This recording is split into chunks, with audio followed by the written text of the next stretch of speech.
どうも、今回もオーバーロードをゆっくり解説していくぜ。わーい。さて、前回に引き続いて、アニメ4期の可能性を探っていくぞ。確か前回は、円盤の売り上げから4期があるのか予測しようとしたんだよね。結局、曖昧な答えしか出なかったけど。そこを突かれると痛いが、まあ、まだ視聴していないって方は、動画概要欄のリンクから見てほしいぜ。その方が色々わかりやすいだろうからな。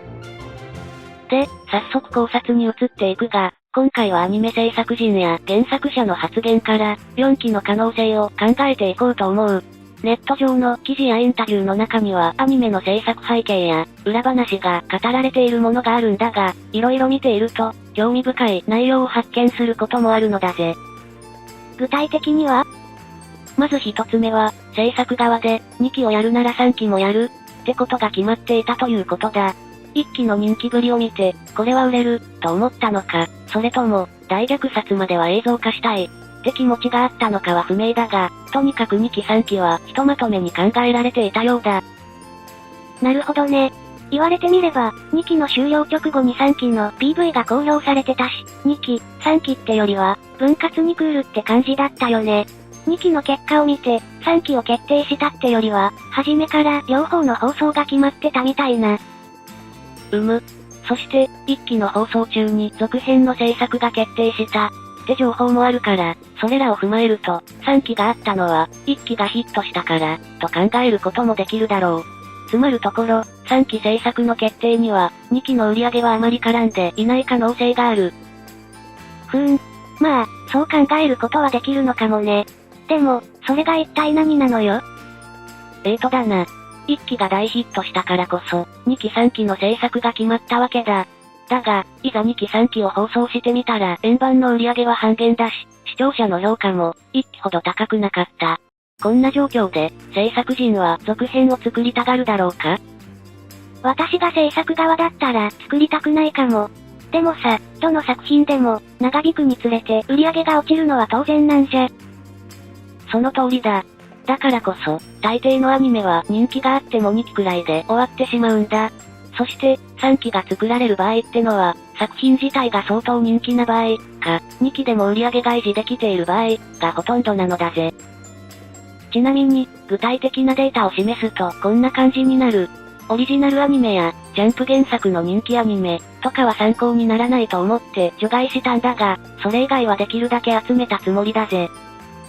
なるほど、2期になっても、人気を維持してる作品が多いんだね。SAO は例外だけど。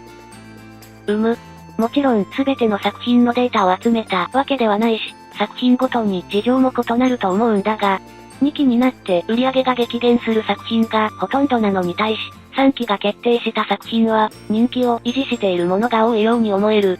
そのことを考えると、オーバーロードは2期になって売り上げが半減しているから、続編の希望は薄いのかもな。そんな。ただ、前にも言った通り、円盤の売り上げはあくまでも目安で、作品の人気を示す尺度の一つに過ぎない。円盤の売り上げだけを見て続編の可否を判断するのは早計だぜ。まだ他に判断材料があるっていうの？先日、オーバーロード作者の丸山久金先生と、幼女戦記作者のカルロゼン先生の談話がネット記事として上がっていたんだが、その中にアニメ続編の情報を含め、色々と興味深い内容があったのだぜ。幼女戦記か。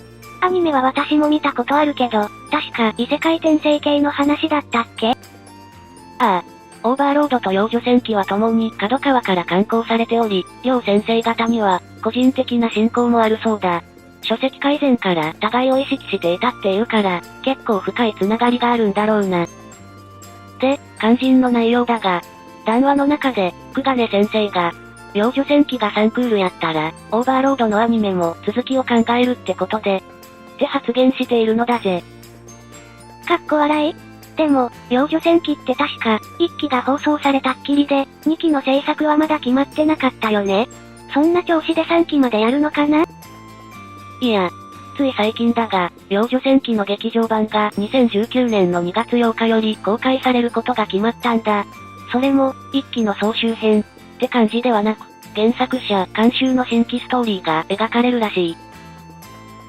そうなの？なら、幼女戦記の2期が作られる可能性だってあるんじゃない？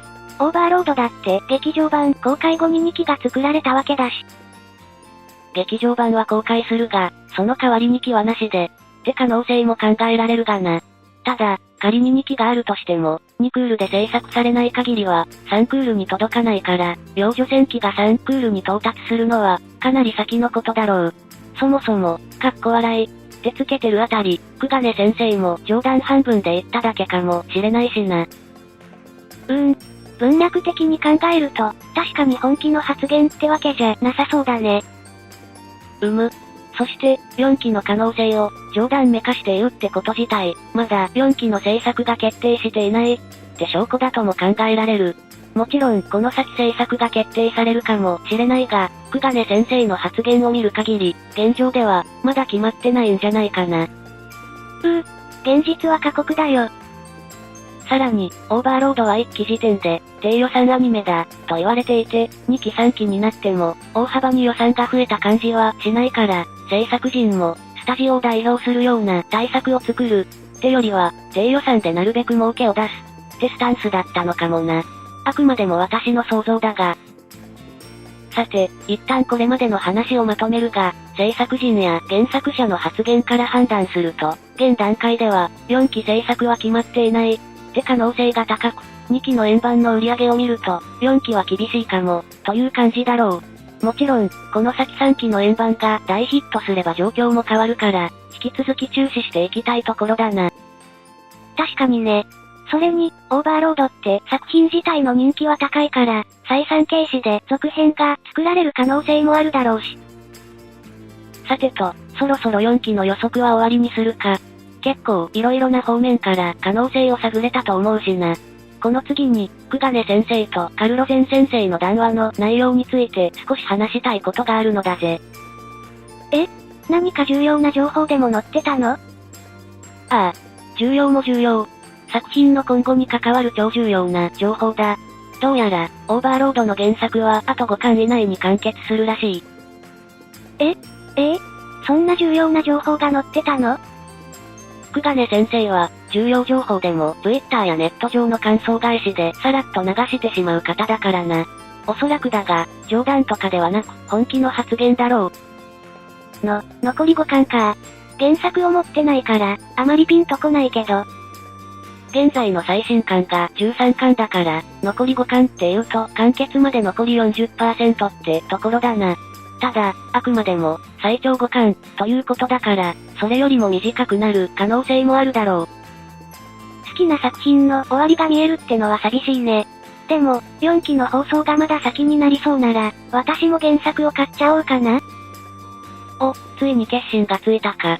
原作読者が増えるのは私も嬉しいぜ。なら、次回はまだ書籍版を買っていないって人向けに、書籍版の魅力とかを紹介しようかな。興味を持ってもらうために、アニメ3期以降のストーリーも軽く紹介するかもしれない。